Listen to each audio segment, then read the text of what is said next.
You're watching Let the Quran Speak. Aliens and extraterrestrial life.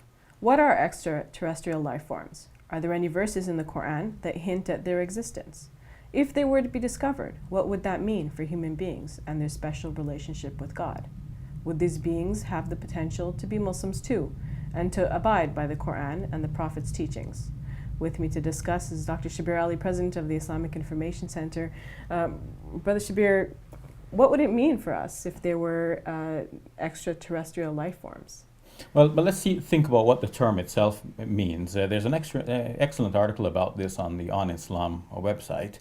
And the article stresses that we must be clear on what we mean by this. When people think about extraterrestrial life forms nowadays, they're thinking about often the Hollywood images are in mind. Of, the green you know, alien with exactly. the odd-shaped head and things like this. And they come to Earth on a spaceship. Yes. And then there are some people who think that perhaps some crash landing of a spaceship in Roswell, New Mexico was carrying alien life forms, and that the U.S. government is somehow suppressing this information lest people be too concerned about this and so on. Well, what we should say, and what is very clear, is that... And people report UFO sightings regularly and feel like the government is also suppressing that information as well. Yes, but at the study of the level of astrophysics, we can be sure that none of this has actually happened, because to have life as we know it, a planet would have to be like ours, in that it would be distant from its sun. But not too distant enough to not be too hot, and not too far away so that it becomes too cold. It would have to have the right mixture of certain ingredients. It would have to be able to support water, which was essential for life as we know it.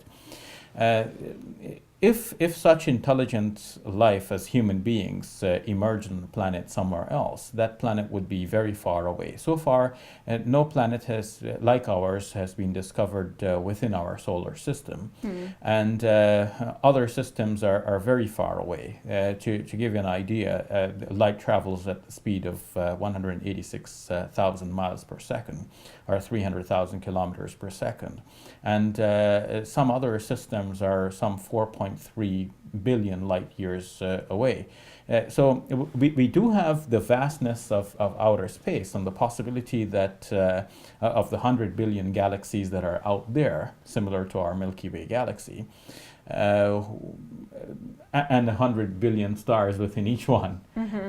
You can have many Earths out there, similar to our own, and of course intelligent life. But we don't have knowledge of them. We do not have knowledge of them, and the distances are so vast that we don't expect that any of them would have actually arrived on Earth, even given the most advanced technologies that they would have. Of course, there's a fear that if there are, if there is extraterrestrial life out there, it's intelligent life. And more intelligent than human beings, perhaps. Yes, and if there were such beings out there, and they had the capability of traveling and coming to Earth, they wouldn't be coming in such isolated instances that are sometimes reported on these conspiracy sites that we can read on the web. They would, the Earth would be teeming with such extraterrestrial visitors. But this is not the case. So in short, there is no evidence that any such beings have actually visited Earth, at least in our lifetimes.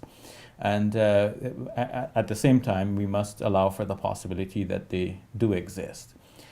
So then your question is there anything remains, in the Quran perhaps that suggests that there are other beings other than human beings that exist? Yes, and this is where I get to your question about the implications of this for Muslim belief.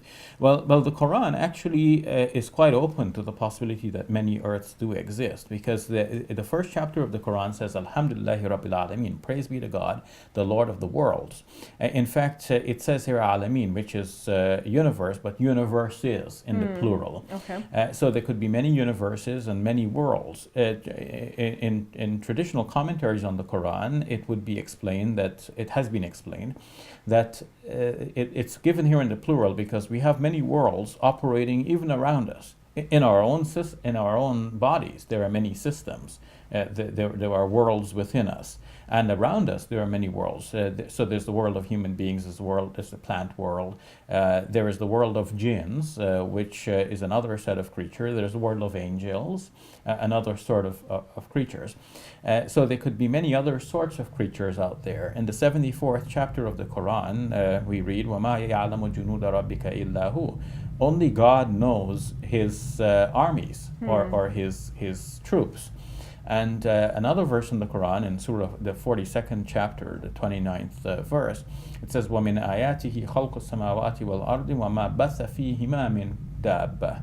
And of his signs is the creation of the heavens and the earth, and what he has caused to appear in the two of them, in the heavens and the earth, of creatures. So Dabba creatures is what is commonly used for animate life on our planet. And it would seem from this verse that such animate life is scattered throughout the heavens and the earth. Mm-hmm. Would this shake up our understanding of humanity as being sort of special to God? Because when you look at the Quran, there's a lot of emphasis on human beings and on Earth. Not necessarily about other planets, other beings out there. If someone had a simplistic understanding, and of course that was the only understanding that for generations people could have, because they saw things within the certain narrow confines of the human experience. As our experience grows now, we can understand these ideas in different ways. So the Quran does say that God has created human beings fi ahsani taqweem, in the best of molds, but it doesn't mean that only human beings have been created in this best of molds. At one time, people may have thought only human beings because everything else they knew were inferior to human beings. But now we can see that there is a possibility that other such beings like ourselves exist in other parts of the world, of the universe. Mm-hmm. But of course, they probably wouldn't have access to the Quran or the Prophet Muhammad's teachings. There are certain basic Quranic principles which would help us to think this through. One of the basic principles is that God does not leave his creatures without guidance. Mm-hmm. So God sends messengers again and again, and to every people God sends messengers of their own kind, and people from among their own communities, so that they can relate to each other. When people see the messenger from their communities, they can say, yeah, he's one of us, we know him, we can understand his message, and he speaks our language, which is also important. So whatever languages are spoken, or whatever means of communication available for people to transmit ideas, all of this must be used in all of its variety. And God is the master of all of this. He speaks all languages, and he communicates. In the Star Wars films, we have Darth Vader communicating through the mind, right? Well, this is an idea portrayed in a film, but the idea is not ridiculous. It is possible that God's revelation to his prophets is a sort of mental communication. And in that case, we do not need a specific language in which that communication needs to take place. It's one mind speaking to another. And the mind of God could speak to intelligent beings in many different ways throughout the universe. All right, we'll leave it at that. Thank you for your time, Brother Shabir. You're welcome. We'll take a break. When we return, we answer questions we've received from you, our viewers.